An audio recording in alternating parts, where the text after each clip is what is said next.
3 big pet peeves for minimalists. Hello everyone! Welcome to my channel. Today, we're talking about 3 things that can be particularly challenging for minimalists. If you've ever been curious about why minimalists may have a different perspective on certain things, stay with us as we break it down.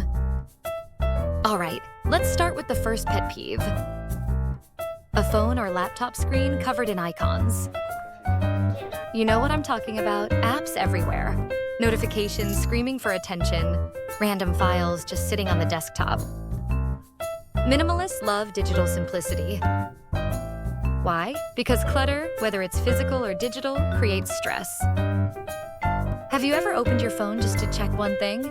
But then you got distracted by a million notifications, random apps, and that one photo you saved 6 months ago but never looked at again?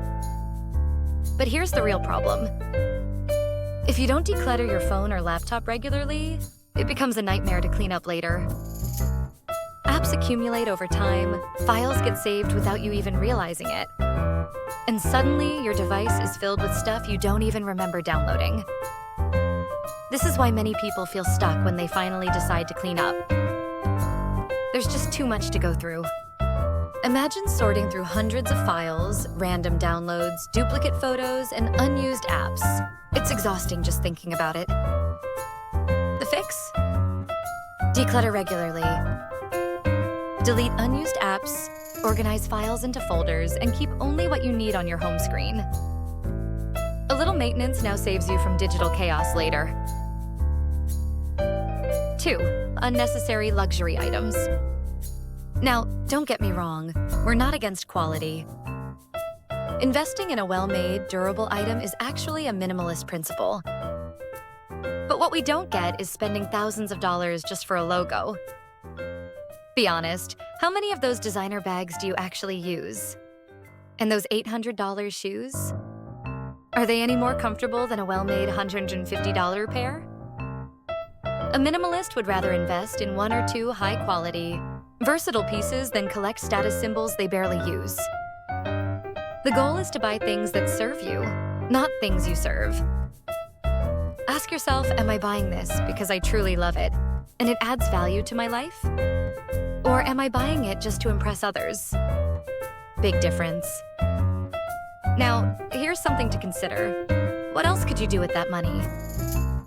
Instead of spending thousands on luxury items that may bring only temporary satisfaction, imagine the experiences and memories you could create, or even the financial stability you could build instead.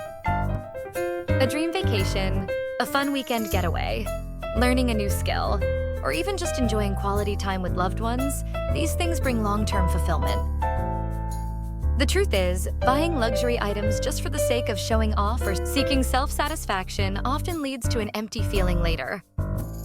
The excitement fades, and before you know it, you're looking for the next thing to fill that void. But experiences, they stay with you forever. So next time you're about to splurge on an expensive brand name just for the label, take a moment to ask yourself, would this money bring me more happiness if I spent it on an experience instead? You might be surprised by the answer. And finally, the one that really tests a minimalist's patience, collectibles and knickknacks. Those cute little figurines, random keychains, decorative souvenirs. They might look nice, but over time, they turn into a dust-collecting nightmare. Look, if something truly sparks joy and holds deep meaning, by all means, keep it. But the problem starts when these things pile up, taking up space and adding zero real value to your life. A minimalist would rather spend money on a great trip, a fun concert, or a family dinner at a fancy restaurant, rather than hoarding objects that just sit on a shelf. Less dusting, less clutter, more living. Now, here's a tricky one. What happens when friends or family gift us these items? We know they mean well, and we truly appreciate the thought. But as minimalists, it puts us in a tough spot, because we don't want to clutter our space with things we won't use. A heartfelt letter, a delicious meal, or a jar of handmade marmalade that we can share together means so much more than an object that will eventually sit in storage. So if you have a minimalist friend, consider giving them something non-material, maybe a digital book, a fun activity together, or even just quality time. Trust me, they'll love it.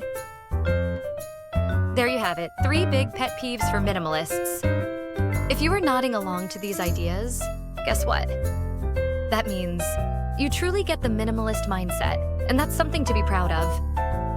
Minimalism isn't about restrictions. It's about freedom, clarity, and living with intention. So embrace it, keep simplifying, and enjoy the benefits of a clutter-free life. This is all for today. If you like this video, share it with others who might benefit. Thanks for watching, and have a very simple one.